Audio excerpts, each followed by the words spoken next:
second Yeah. to get under.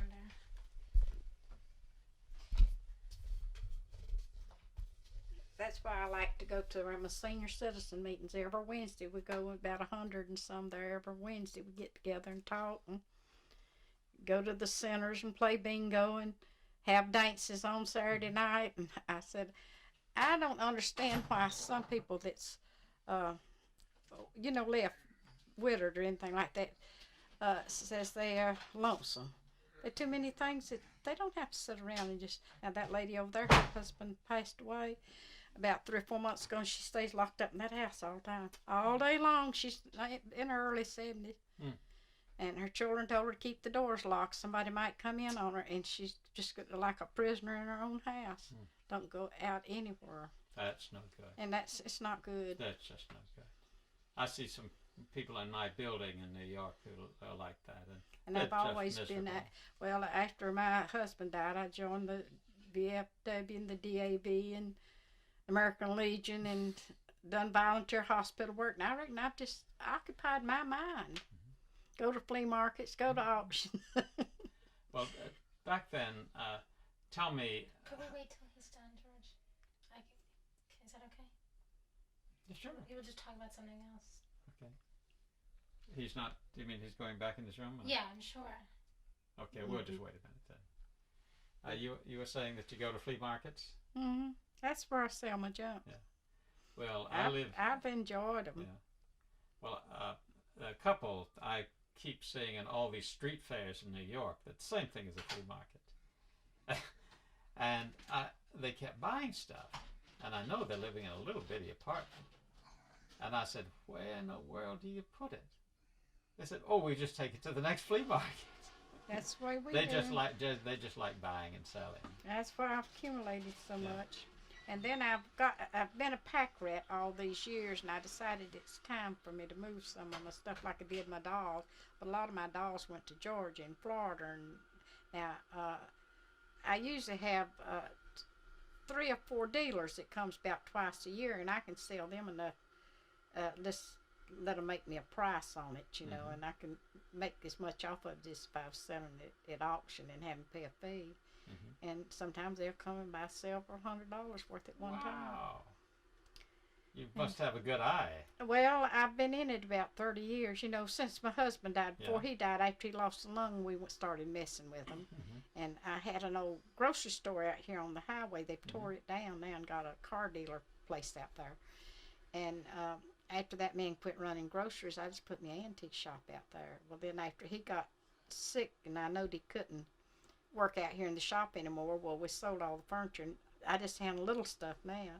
And that old shop's full of junk. I call it junk, but it's made me a living. Because I don't draw that much Social Security because I didn't make much when I worked. What do you draw? $442 a month. And I've kept up my property. It's run down now, but I've made my own living for the last 22 years and kept up everything. That's great. And I don't go to my children for nothing. You know what I mean? I do my banking, my paying my bills, and the time might come I might have to do that.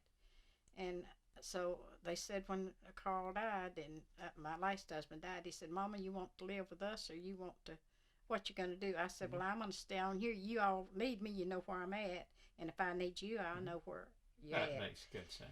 And as long as I can do, well, they do different things. Ted and Irene, they go to races and bingoing and fishing and go off way off up yonder and camp out them racetracks and on weekends, and they let them live their life like they want to. Now Bill, his health's been bad, and he's been with me since his wife died because he does my yard work and my vacuum and my mopping and my heavy work. So I don't charge him no more. We just work it out together, Now let's go back to when you, in the early 30s, when there was began to organize a union. Could you tell us again how you organized? Well, that was just about the way that it was organized. They just started having a little meeting, It was just a small place then, but I don't remember exactly where it was at. It seemed to me like, just to come to think about it, the Redmonds Hall keeps popping in my mind. Like maybe at first but it might be because my husband belonged to the Redmonds, but I don't know where they did meet now. It's been so long I have forgot. And They started having the meetings once a month, and then it just kept growing, and people got to talking about it in the mills, and that's the way they was trying to organize it. But then Cannon, whenever they struck, for more wages or something back then, that's when they had to call the home guards in, because they would gang up around the gates and weren't going to let nobody go in on their jobs, and to keep down trouble. And Cannon pulled a pretty good. He could do pretty much concord about what he wanted to, because he just owned all the mills here, But he's been a nice feller too. That's the only thing he ever fought anybody on, I think. The Union. It's a union. Now, back you were saying about how you organize in the restroom. Talk about that as though we've never talked about it before. Well, we back then that's where we'd gang up to rest. When we'd leave our job, they'd put us on so many sides or so many looms or whatever, and all the women's restroom and the men's restroom. I don't know what they done in the men's restroom, but us women would get in there. Maybe there'd be a half a dozen or 6 or 8 in there at a time, and we just couldn't stay but a few minutes, because we'd have to run back and go along, put our ends up, and creel or roping. But we did have enough time that we'd get together in there, and things was talked, how people just get together and talk, and some was for the Union and some weren't. Some would cuss you out if you'd mention it to them, and they do that today. They'll turn you off right quick and let you know that they don't want it. But now they've been having a trial here now, about the Union, and I don't know, they've almost got it. They thought they was going to get it, but they was a little bit off. But they've been some hearings on it lately up here. I've been reading about them, but I don't have anybody in the mill now working, so I don't know. When the organization started, there were a lot of big meetings. There were parades and Labor Day parades and all that kind of thing. Do you recall any of that? I don't remember any of that here, because when it first started, it was kept, because Cannon about owned this little town. You know what I mean? Everybody about made their living with the Cannon mills in Concord and Kannapolis, and I don't remember any parades or anything like that. They might have had them. Were there leaflets or pamphlets? Yeah, they had pamphlets that they handed out. Did you ever do any handing out of pamphlets, leaflets? That's when my children was little, and I had my grandmother, and I done mostly staying at home, less than most all of the going to the meetings, and I didn't care for him going, because that's what he wanted. What about women organizers or leaders? I don't remember no women organizers. They probably was, because the women was involved in it too. They were involved in it like the men. But just knowing any of them, I don't. Do you remember women fussing with you or complaining that their husbands had been in the Union or not in the Union or anything like that? Not to me, they didn't. Well, what interests us so much is that your husband was so active and your father was so active, and we have letters that Judy Helfand managed to find in the archives that trace their work from after the strike right up until the latter part of 1937, when you actually got a judgment against the Cannon Mill Company, which is just amazing. Here are some of the letters that some of your friends wrote. You might want to see if you could try reading that, see what you think. Dear Mr. Roosevelt, President, dear Sir, 37120, we are asking aid from you about our job, it looks like jobs here.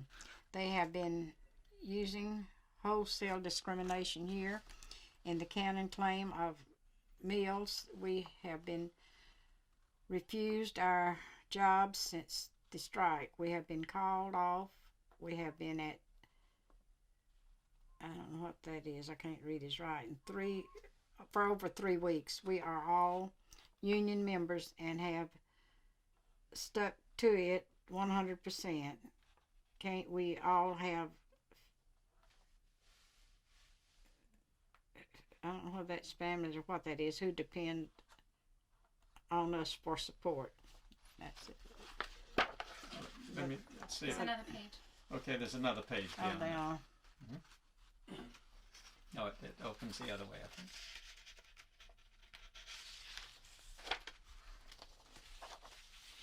We hope you will take this in consideration of our circumstances. Hope this will influence you in our favor. We work at County Mills Plant 6. Now that's where my son worked till it closed down. They're opening it up again though. They're putting something else in there now. Respectfully yours, H.L. Montgomery. Now the Gillespie fella, he belonged to my senior citizen up until about a year ago, a little more. He passed away. This Gillespie fella. C.A. Shoals and J.B. Hood. I don't know none of them but the Gillespie.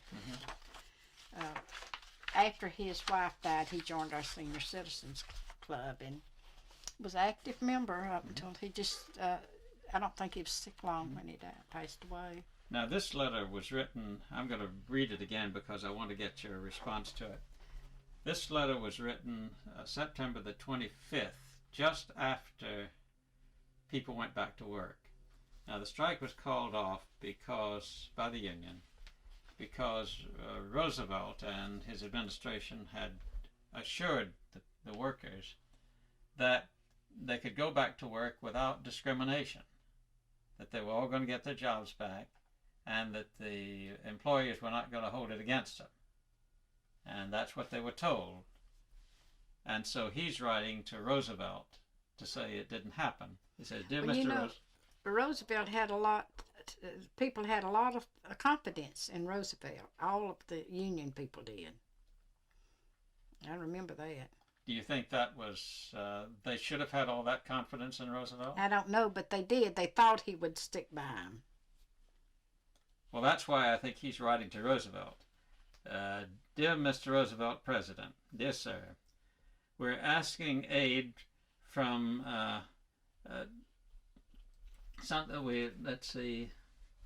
asking aid. I can see why you're having trouble. I'm having trouble reading his I writing can't read too. everybody's writing. Yes, you.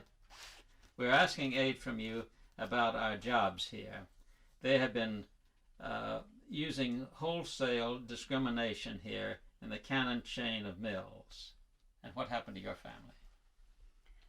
Now that was in September the 25th, 1934, right after the strike. 34. That is just about the time that when the Home Guards come over there, weren't it? Just the Home Guards came over during the week, 2 weeks before this letter Well, was I written. know that's just about the time of it. Because and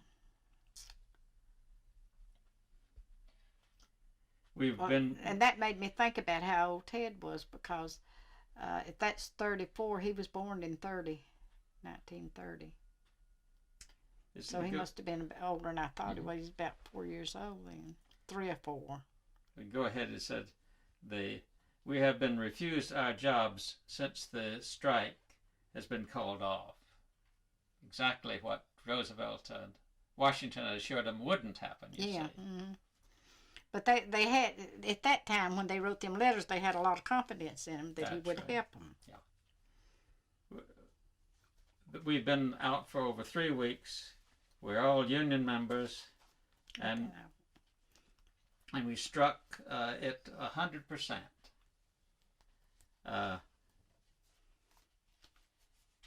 We all have you to depend on. That shows that they were caring about depending on Roosevelt. We hope you will take this into consideration. of the circumstances. We hope this will influence you in our. We hope this. Let's see, Judy. We hope you will take this in consideration of our circumstances. Hope this will influence you in our favor. We work at Cannon Plant number 6. We hope this. I'm not saying it. If he gets my arm, they'll think I got a birthmark. That's the hardest fall I've had in a long time. Well, this letter is from four people, whom that lived in your village, did they? Did they live in your village? Now, Gillespie's the only one I can remember of them names. Montgomery, H.L. Montgomery. I don't remember him.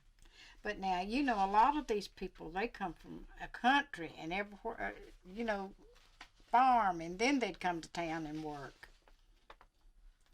But now, I don't know if they live close to me. I don't remember none but the Gillespie fella. Did you remember a Robert Tucker? No, I don't remember Robert. Here was another fellow who wrote to the president on September the 28th, 1934, right after they went back to work, saying that he got discriminated Well, now, against. was he from the Cannon Mill? From the Cannon Mill, that's right. Well, now, they could have worked in another department from what I did. I worked in the spinning room. And I don't even remember what Les done at that time. It's We been have so a long. letter from Les. Maybe that'll be easy. Okay. The one that's typed. It's not Okay. easy to read. Okay. Um, Okay. no, that's not it. Now, we have all these correspondence you see concerning Cannon Mills, just dozens of letters protesting. And I know the way- she was reading some Mhm. to me one night here, and it was from my daddy. Yes, we And- have that. And she said something about, and she called his name at the end of it, and I said, "Well, that's my daddy." Do you want me to That was find- from Brown yes, Mill. why don't you do that? Okay. I didn't know he'd ever wrote. Actually, do you want me to find the one that Les wrote in this pile and we'll go to that one Yeah. after? Yeah.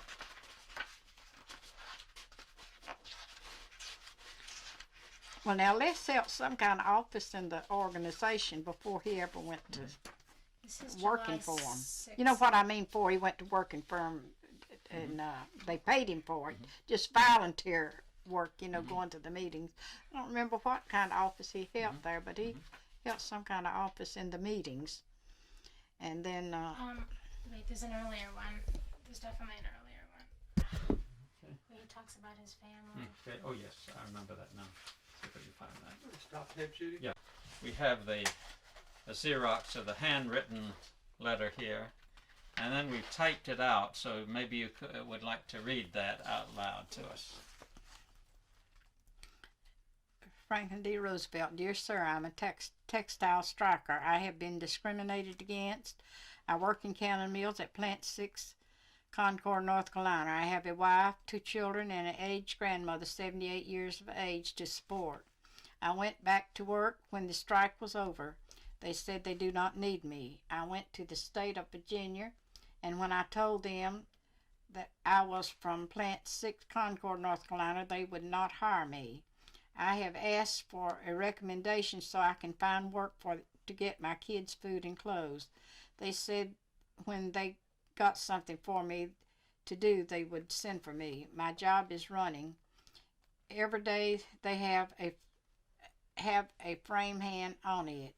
I was a fixer in the card room. Of all the people that was out on strike till it was settled to go back, there are not over a dozen back on their jobs. When they go back, they made them take other jobs. They even made some of them swap jobs. The most of them had anything to do with the union.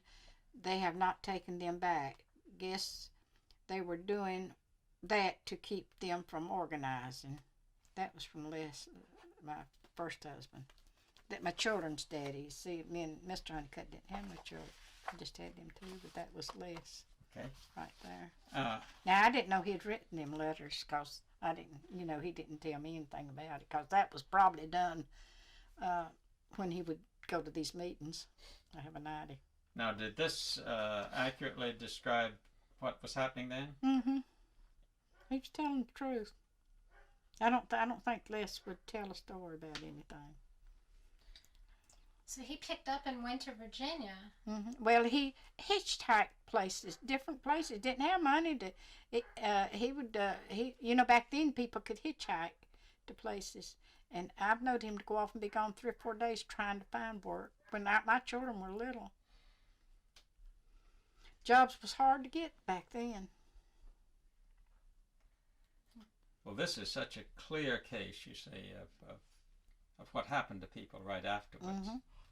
But the thing that interests us so much is that he just didn't stop. He didn't blame the union. Mm-mm. You see, so many people, when something like this happened, they turn against the union and say the union's no good.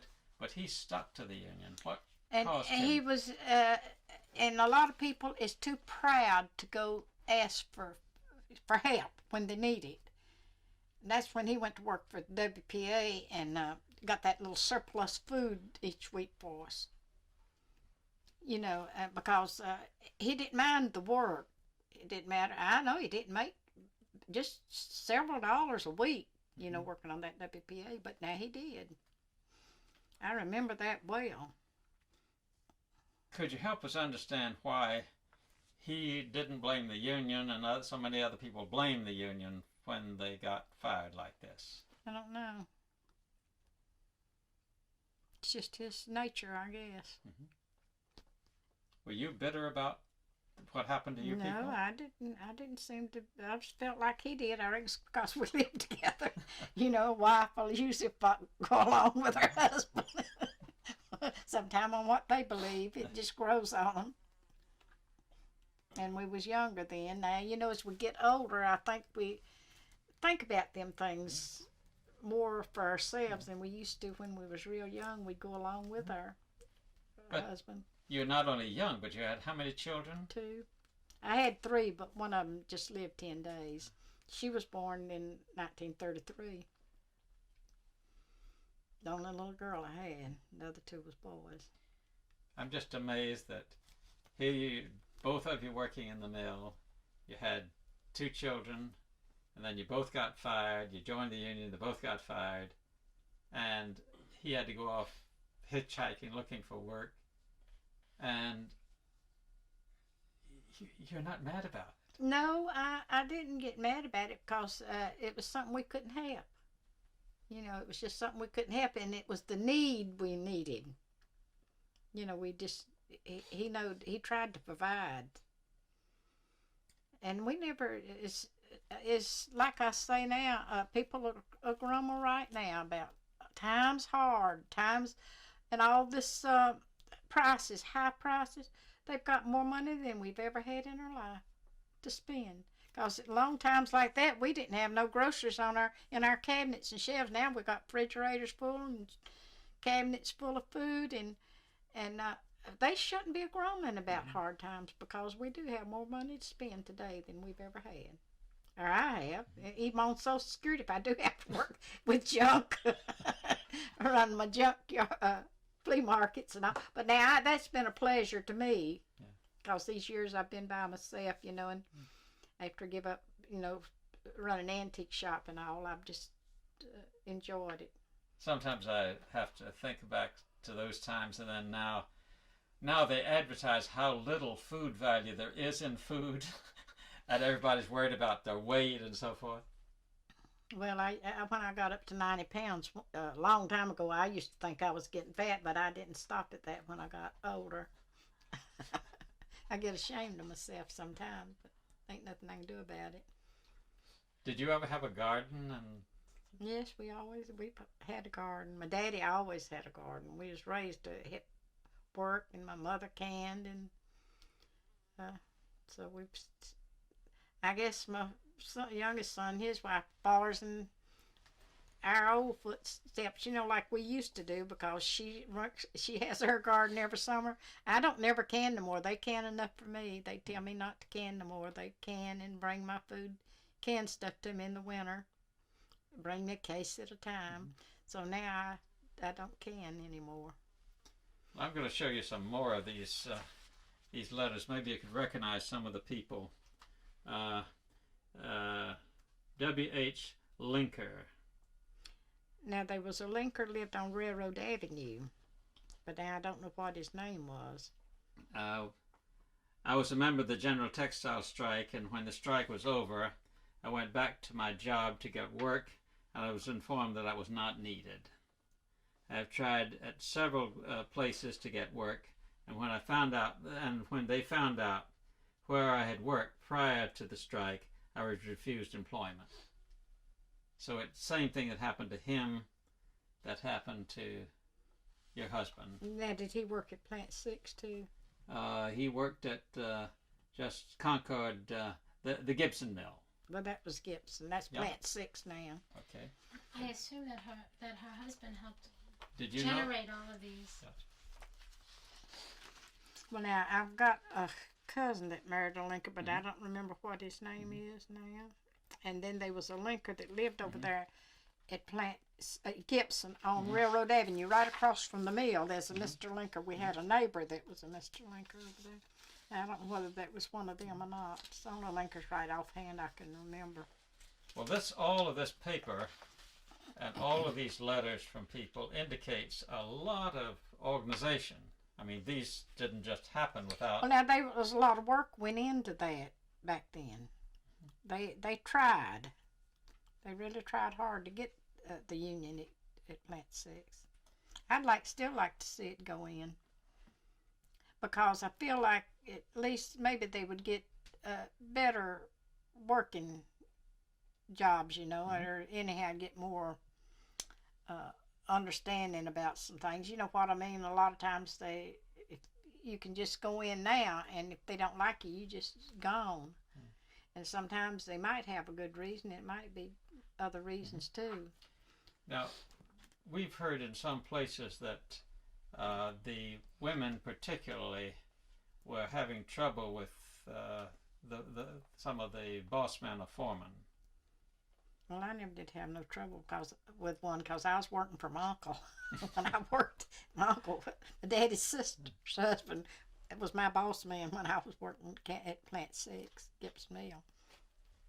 Did you hear any talk among the women about that? Mm-mm. If they did, they didn't say anything to me about it. Probably wouldn't, because he was my uncle. Did you get treated about the same as everybody else? Everybody else. Or was he tougher on you? No, he was not. I just got treated like the rest of them.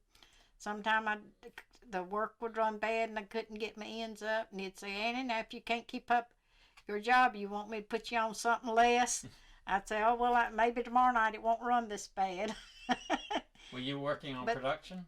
No, we just have so many sides a piece. Like about 8 sides was about what we usually run. Sometimes somebody'd be out, we'd have to run 10, But that's a pretty good job to keep up roping.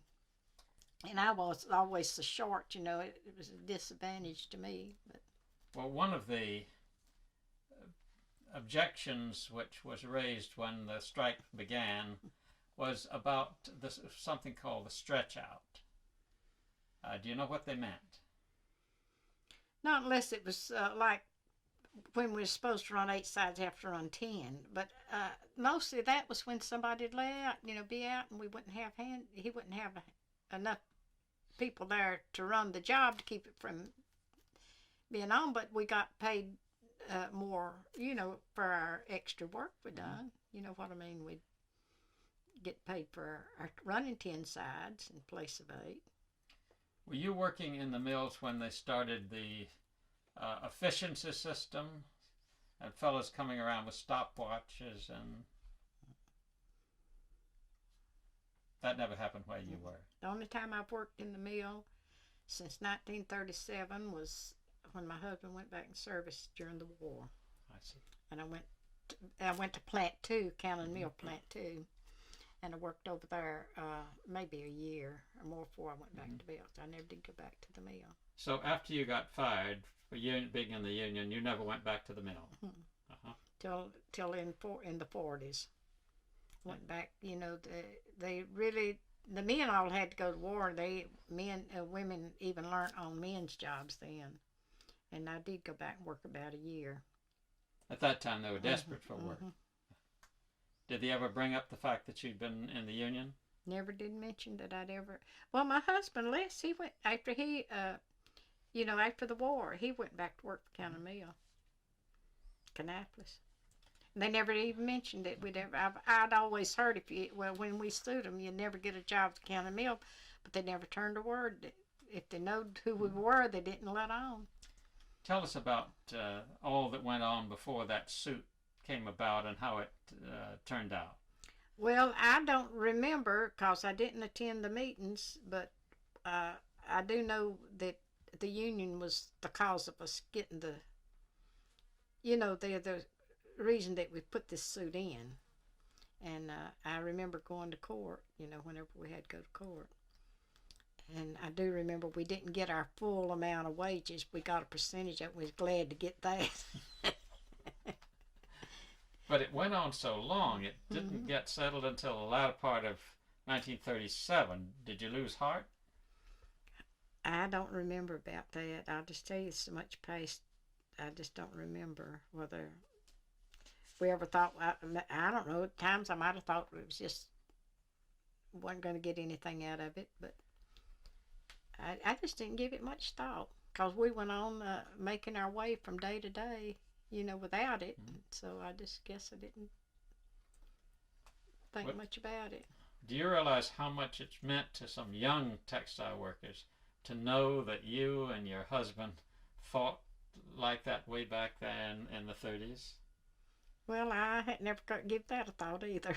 I mean, they're just thrilled to know that somebody back then was working and could continue and finally get a settlement out of Cannon. Well, I just never give it a thought, never looked at it that way, I guess. I just didn't think anything about it. About the younger generation, what they thought about it. But it's, if people really believes in anything like that, I think they should stick it out, bad or worse. It don't matter. If they don't, just get discouraged and quit. They never will get nothing. And if they get it, I hope it helps them because they've worked for it so long. Because it's been going on a long time. We have a paper here that lists everybody's names on it from her. That Lester put together, Lester and Red List, because it's underneath a lot of these. Okay, let's see if I can find that. Yeah. All that work. I can just see your husband working on all of this. Did he? Here's another letter he wrote, I think. Yeah. And there's a lot of that I didn't even know till she showed them to me because he'd probably done them whenever he was in the office, whenever he was at his meetings. Because I didn't know he had wrote. Okay. I didn't know my dad had ever wrote. Well, here's one from your husband, and it's in March the 4th, 1935. It's written to Mr. Samuel McCord of the Textile Labor Board, the board that you had to appeal to try to get a settlement. Dear Mr. McCord, with all due respect to Mr. Talaferro, who was one of the inspectors, one of the agents for the Textile Board, I feel that the deplorable situation which has erupted here in the Cannon Mill number 6, and then he goes on to say that it hasn't been worked out, and they've been working on it for a very long time. A year. Over a year, you see. So he's writing that something's got to be done. Well, now we moved out of the company house. Let's see, that was in 34. Ted was 4 years old. Let's see, 3 or 4 years old. He started to school when he started He must have been about 5 or 6 years old when we moved out of the Cannon house. You know, Cannon Mills house. I had to get a private house, you know. Because I know that my grandmother was with me, and we just had 2 rooms. We couldn't get couldn't afford a whole house together, and another family lived in part of it, and we all crowded in 2 rooms. It was crowded in 2 rooms together. And we was really had to store part of our furniture, you know. And I know a lady next door let us put some of our furniture in her basement, you know, till we could get a house. That's when we had to move out of their house. So Ted must have been, while we was living in that house, he started school, so it must have been 5 or 6 years old at that time. How long between when you were fired did they move you out? Well, I was just thinking, according to that paper, Ted was born in 30. He must have been about 4 years old when them home guards was down there, 3 or 4. And then he started the school in the house that when we moved out of the company house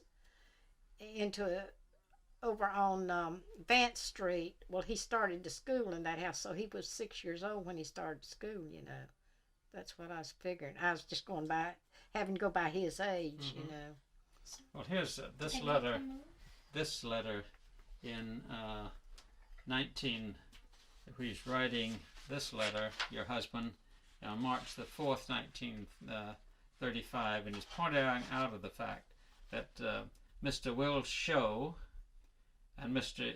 M.E. Russell was discharged prior to the strike. Now, one of the reasons for this strike was that you'd form a union, and then the employers would fire the officers of the union, pick them out specially. And so he's pointing out the fact that this happened before the strike. When anybody would really begin to get involved in it, in the union, you know, and begin to organize and things like that, that's what I imagine he was talking about there. Yeah, exactly. Well, Okay. Do you remember that? Yeah, yes, I remember it. A lot of it had to kind of be kept secret if you wanted to hold your job. That's why a lot of people in the mill that was working didn't want to lose their jobs. They was afraid, you know, afraid to talk. Afraid that they'd be just left like we was, you know. Do you want to kill that refrigerator? Sure. Yeah. No. I'm on a Extreme spot trend. about this big in that mirror, just over her shoulder. So Like they say, when you have children, it don't matter if they get to be 100 years old, you always worry about them.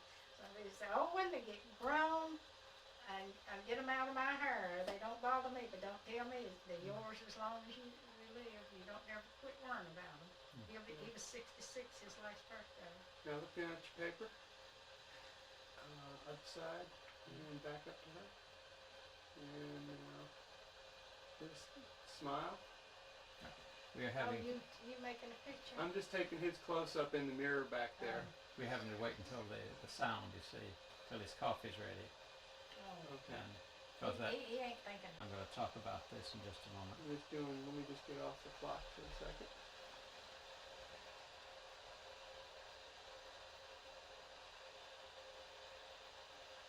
You collect green glass, huh? Where'd you get it all? Okay, I'm on the Collecting top it part over. of it and Just slowly. the new Go deal. to You an all right? auction or yard sale and shipping if I can make money on it, you know. Got it. I had an old wall clock hanging there. Old wall telephone. That man from Greensboro. I have one come in from Graham, North Carolina, one from Greensboro. One's got an antique shop, the other's auctioneer.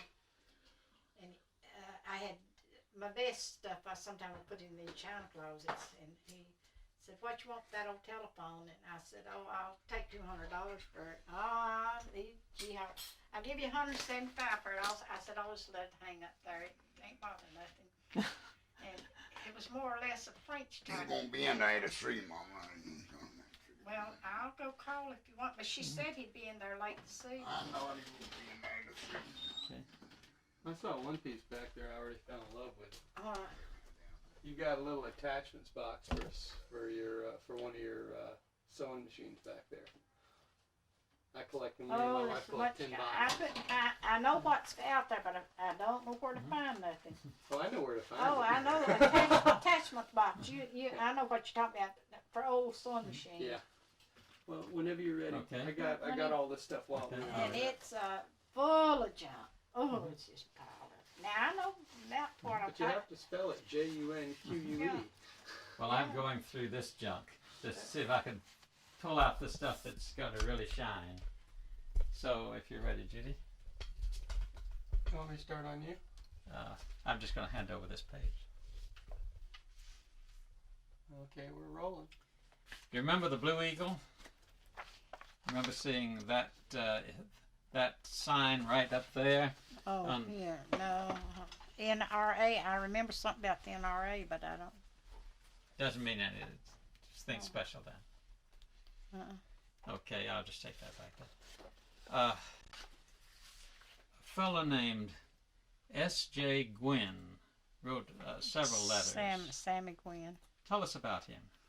Well, he lives out. His wife lives right straight across on the next street out there, and she's still living. And I don't know when he worked in the mill. I don't remember him when he worked in the mill. I knowed him when he was single, you know, and all. But then in his later years, since we've been out here for the last 50 years, you know, he sold Raleigh products, and his eyesight was bad. She drove the car for him. I don't remember whether his eyesight was bad when he was young or not. Well, What happened to it? in 33 and 34, he was selling Raleigh products, and he was traveling through the mill village. And That's all I've ever known him to do. And he wrote a series of letters explaining to the people in Washington what was being done to textile workers that was unfair according to the NRA code. Here's a letter he wrote. The textile workers of Cannon Manufacturing Company here do not think they are being treated right. They feel that Mr. Charlie Cannon has violated every part of the textile code except the 40 hours, and in some parts has not abided by it. Under the code, the mills was supposed to raise wages, shorten hours, run 40 hours, 2 shifts, 80 hours weekly, abolish the sweatshops, stop stretch-out systems, and give labor rights of bargaining collectively. The Cannon Manufacturing Company has not in point kept the textile code. And so he's pointing out all the things that happen. And he, in the process, he gives some evidence of who got paid and what they got paid and so forth. And, for example, in these sweatshops, there are women who work so hard that they never have time to go to get water while they're at work. Does that sound right? I never have known them not to let them go get water. Now they might have, but I've never known that. They help more. They help more of a slave now than ever before. They have to slave more than ever before. If Brown, the general manager of the mills, seen one of the hands sitting down, he will try to find something for the overseer to put on them to keep them busy. Does that sound like he's reporting correctly? Now, like, have to put the overseers over and keep them working? Mm-hmm. I don't remember anything like that. It could have happened now. I'm not going to say it didn't happen because it could have happened where I didn't work, you know. The rights to organize. The hands has no rights. They lay off everyone they find join the union. They have spies to join the union, then when one joins, in a few weeks he is laid off and another man get to work there. And then he can no longer work there. And then he can no longer work there. The Cannon Mill Company is working around half of their help are farmers. Do you know that? There's a lot of farmers come in and took these jobs when they'd far, you know, like they'd far people on the county mill, lived in the houses and all the farmers would come in and take jobs. That's why they call these home guards in, they were going to stop them and not let them go in, on their jobs, and that got so bad till they had the home guards come in here to protect the people that was going in. And he says that he wants people, the government, to send somebody in to investigate. Now, it's interesting that he wasn't working in the mills, but he was traveling, doing business. He worked with the mill people. He worked, from house to house with his products that he sold. So he would know the situation. That's how he got to know her father in the next letter. He wrote another letter here. And in it, he mentions Mr. Will Hansen. Yeah, that's my daddy. And he's citing the fact that Mr. Will Hansen would be a good witness for what happened. Well, he knowed Sammy well. So you see, he wasn't an organizer, but he was taking an interest, which just shows that there were people other than people in the mill who were interested in helping textile workers. That was in July the 24th, 1933. Now, what happened was that there was a code for the textile industry in the WPA and the NRA. The government started codes to try to get all the textile manufacturers to pay minimum wages, to limit their hours, and to limit the amount of time that the machines could operate. And also the code said that the textile workers had the right to organize. And Mr. Cannon was one of the most prominent textile manufacturers in the South, so that everybody was watching what Mr. Cannon would do. And that's why it was so important that they watch what Mr. Cannon does, and it was so important that your husband and the other people report to the government what was happening here. Because Hugh Johnson, who was running this program, got on the radio and he said, if it's not working, write letters to us. And so we have thousands of letters that people wrote all over the country telling him when people were cheating on the code. And that's why all these letters were here. Here's a letter which you might like to see. This was written in August of 1933.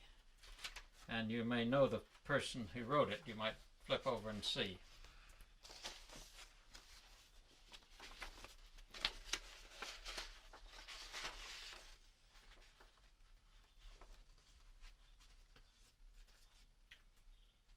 C.J. Clark.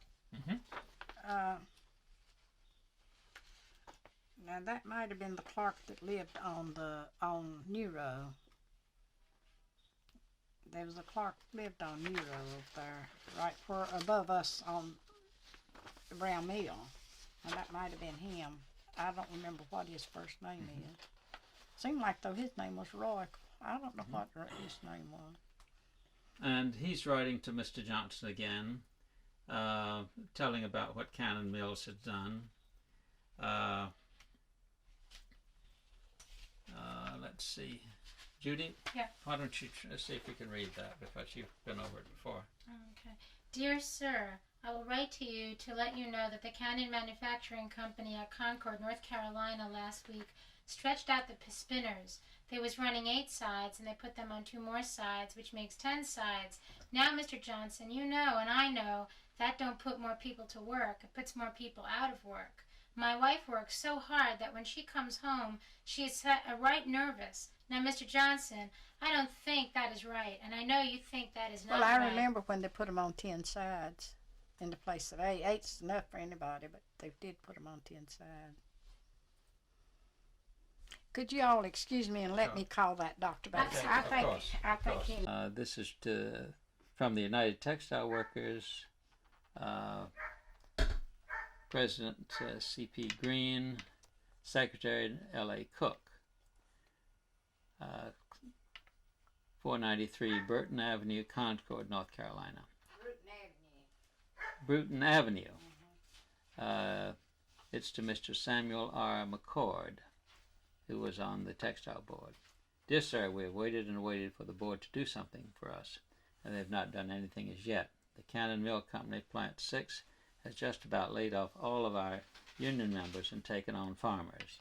The farmers work in mills and work a crop on the farm. They have laid off people in company-owned houses and let them take our jobs. Let the farmers take our jobs. The people ask their bosses what they are laid off for, and they say they don't have anything for us to do. Okay. But they don't fail to take on the farmers. Okay, I'm just doing a wide shot Okay. of the paper. If there's anything you can do, if there's anything you can do, you had better do it at once. If you don't, the people are going to take the matter into their own hands. They're taking a strike Saturday, July 21st at 10 o'clock. Let's just read. Let me just get the note. Whenever they lay any of us off, we have to take a job on the relief at 20 cents per hour. If we have a family of 8 or 10 or even 12, they don't let but one of the family work on relief. We can't get anything but just what we work for. People are getting tired of being done this way. I want to know if the Wagner Act bill covers this discrimination. If so, just let us know. All people in this plant are being laid off who struck last fall in the general strike. I remain virtually yours, L.A. Cook, Secretary, Local 1902. Okay. I got close-ups on that. 1 second. I called this morning about my son. He had this operation day before yesterday. Come home yesterday, and this morning he started swelling so bad, and he's not getting any better. He's swollen awful. I didn't know Okay, whether that's to good. take him back Okay. to the Okay, just hospital or looking. what to do. Okay. I'd call back because Okay. you can't see the doctor's Sure, on when they yeah. can. His doctor's out of town. We're just going to do 2 more letters here. We're ready when you are. Okay. Roll. This is one more letter which your husband wrote July the 16th, 1935. That's that's just about a year after the strike. And it's typed out here. You've got his handwriting. Maybe you recognize his handwriting. And then you might read how it's typed out there. Look at his handwriting and see if that looks like his. Yeah, that's his handwriting. I got enough of them while he's in service to tell his handwriting. Now it's done typed out. Yeah. Said, dear sir, we have waited and waited for the board to do something for us, and they have not done anything yet. The Cannon Mill Plant 6 have just about laid off all our union members and taken on farmers. The farmers work in the mills and work on crops on the farm. Now that's true. They laid off people in company-owned houses and let them take our jobs. The people ask their bosses what they are laid off for, and they say they don't have anything for us to do. But they don't fail to take on the farmers. If there is anything you can do, you had better do it at once. If you don't, the people are going to take the matter into their own hands. They are taking a strike Saturday, July the 21st at 10 o'clock. Miss Jordan's going to take us up there, Bill. Whenever they lay us off, we have to take jobs on the relief at 20 cents per hour.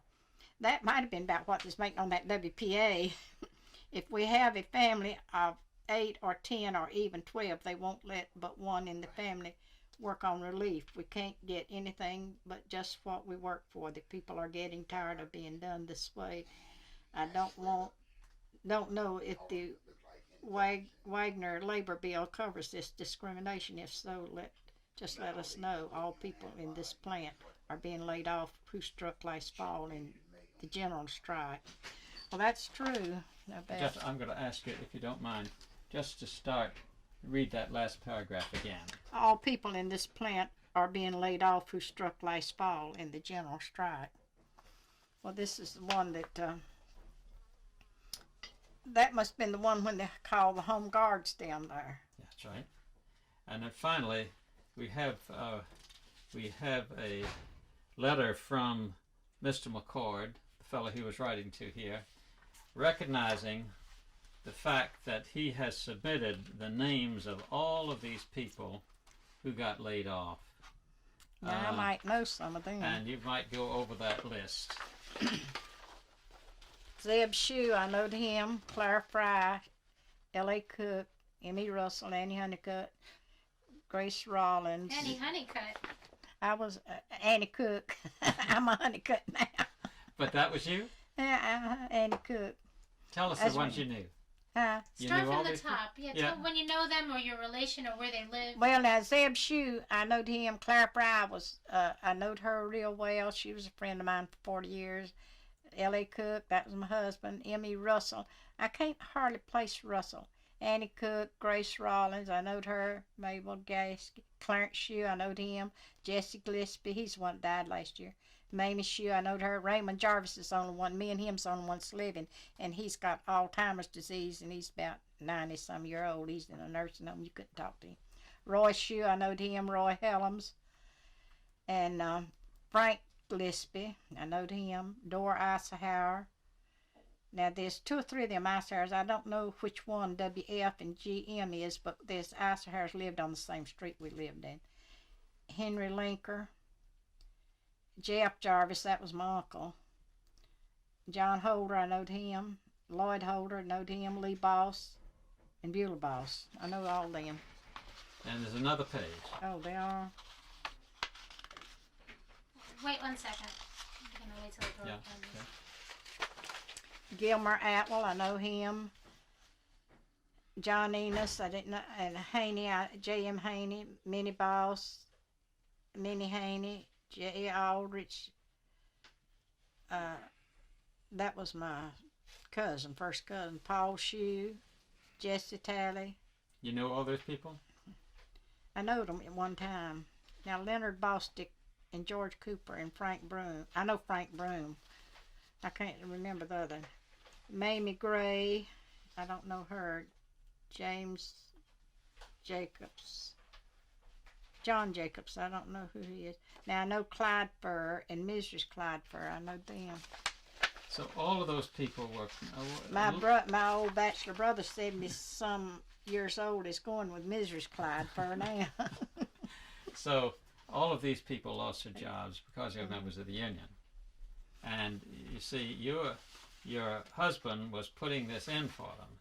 Mm-hmm. And this was in September the 21st, 1935. And 2 years later, you finally got a settlement. Yeah. How'd you feel about getting that settlement? Well, we felt like we'd won something for all what we went through. We had really come out. We felt like we come out ahead. Because that was something that didn't nobody think we would do. I mean, they just didn't think it was that we could just ever get it a settlement at all, but we did. And I wished I could remember how much percentage we got, but I don't. But I do know we didn't get the whole full amount, just a percentage of what time we'd lost. Okay, Judy. Yeah.